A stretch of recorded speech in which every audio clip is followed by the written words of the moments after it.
তুমি চলেছে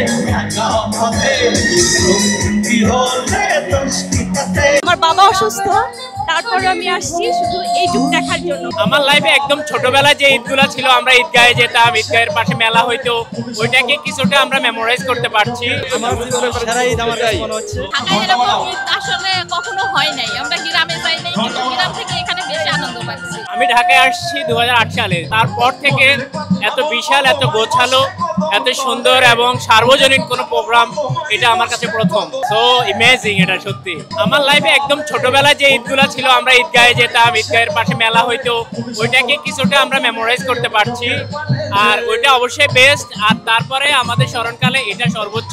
এইবার ঈদটা গত 20 বছর মনে হয় আমি ছিল না, ওপেন ছিল না, মানে এই প্রথম অনেকদিন পর। আমার বাবা অসুস্থ, তারপরে আমি আসছি শুধু এই যুগ দেখার জন্য। মানে বোঝাতে পারবো না ভালো লাগছে, কেমন ভালো লাগছে। ধন্যবাদ সরকারকে, ধন্যবাদ ইউনুসকে। সকালবেলা ঈদ জামাত বিশেষ করে বাণিজ্য মেলা মাঠে হয়েছে। এটা একটা সবাই মিলে লক্ষাধিক মানুষের সমাগম এবং অপরিচিত অনেকের সাথে কোলাকুলি করার সুযোগ হয়েছে। এটা আসলে বিশেষ কিছু। স্পেশালি মুসলমানদের একটা সংস্কৃতি, সবাই মুসলমানদের যে একটা ভ্রাতৃত্ববোধ, ঈদের মাধ্যমে এটা সারা দেশে ছড়ায় পড়তেছে এবং মানুষের মধ্যে সম্প্রীতি বাড়তেছে এবং সব মানুষকে কানেক্ট করতে পারতেছি আমরা। এটা অনেক বড় ব্যাপার, কিন্তু এর আগের ঈদগুলো আমরা এটা দেখিনি। আমার জীবনের সেরা ঈদ আমার কাছে মনে হচ্ছে, কারণ এর আগে আমি কখনোই এমন ফিলিংসটা পাই না। ঈদের পুরোটাই উৎসব মুখর। সরকার পতনের উপর এখন আসলে সবকিছুই আমরা এখন ওভারঅল আনন্দমুখর পরিবেশে কাটতেছে। আমাদের মোটামুটি সবকিছু স্থিতিশীল আছে। মানুষের জীবনে এখন যে স্বস্তির নিঃশ্বাস, ওই নিঃশ্বাসটা এখন মোটামুটি মানুষ ফিল করতেছে। বিগত দিনগুলোতে আমরা আসলে ঈদ যখন আসতো, তখন আমরা ঈদ পালন নামাজ পড়ে তখন আমরা ঘরমুখর হয়ে যেতাম। তখন আর আমাদের যে এইরকম একটা পরিবেশ, এই পরিবেশটা আমরা কখনো পাই নাই।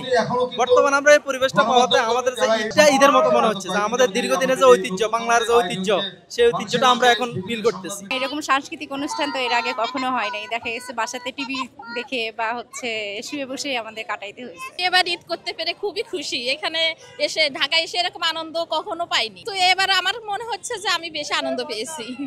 এবারকার ঈদটা একটু ভিন্নধর্মী। আমি ঢাকায় প্রায় 16টা ঈদ করেছি। 16টা ঈদের মধ্যে আমার এই প্রথম আমি ঈদের আয়োজনে আমি খুবই খুশি। এই আয়োজনটা একটা ভিন্ন ধরনের আয়োজন ছিল। ঢাকায় এরকম ঈদ আসলে কখনো হয় নাই, আমরা গ্রামে যাই নাই, কিন্তু গ্রাম থেকে এখানে বেশি আনন্দ পাচ্ছি। মেয়ে 2টা বাসায় আছে, ওরা আসলে বুঝতে পারে না যে এরকম আনন্দ হবে।